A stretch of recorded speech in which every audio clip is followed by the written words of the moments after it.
ప్రియతమ నాయకుడు శ్రీ రాహుల్ గాంధీ ఇచ్చిన హామీ మేరకు రాష్టంలో బలహీన వర్గాలకు స్థానిక సంస్థల్లో విద్యా ఉద్యోగాల్లో 42% రిజర్వేషన్ కల్పిస్తూ అసెంబ్లీలో తీర్మానం ఆమోదించాం.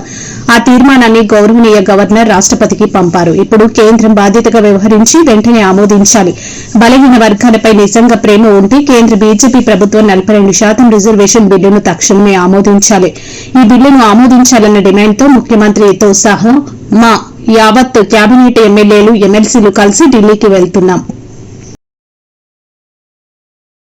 2% రిజర్వేషన్ బిల్లు సంబంధించి పాస్ చేసి త్వరితగతిన మేము పంపించాం. భారతీయ జనతా పార్టీ సంబంధించిన ప్రభుత్వం అట్లాగే భారత రాష్ట్రపతి గారు తొందరగా క్లియర్ చేసి పంపించాలని పదే ఇప్పటికే వారిని వేడుకున్నాం. తప్పనిసరిగా వారు క్లియర్ చేస్తారని మేము ఆశిస్తున్నాం. యావత్ మంత్రి మండలి సభ్యులు, శాసనసభ్యులు, పార్లమెంట్ సభ్యులు, శాసనమండలి సభ్యులు అందరం కలిసి భారత రాష్ట్రపతి గారిని కూడా కలవటానికి ఢిల్లీ వెళ్తా ఉన్నాం. 42% రిజర్వేషన్ సంబంధించిన బిల్లుని మీరు క్లియర్ చేసి మాకు పంపించండి.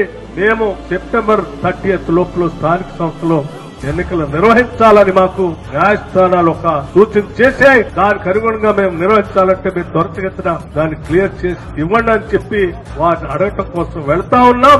భారతీయ జనతా పార్టీ నాయకత్వాన్ని, ప్రభుత్వాన్ని కూడా విజ్ఞప్తి చేస్తా ఉన్నాం. కాంగ్రెస్ ప్రభుత్వం తీసుకొచ్చినటువంటి చట్టం సరైందే అని చెప్పి మీరు వెంటనే దానికి క్లియరెన్స్ ఇవ్వవలసిందిగా మీ అందరికి విజ్ఞప్తి చేస్తున్నాం.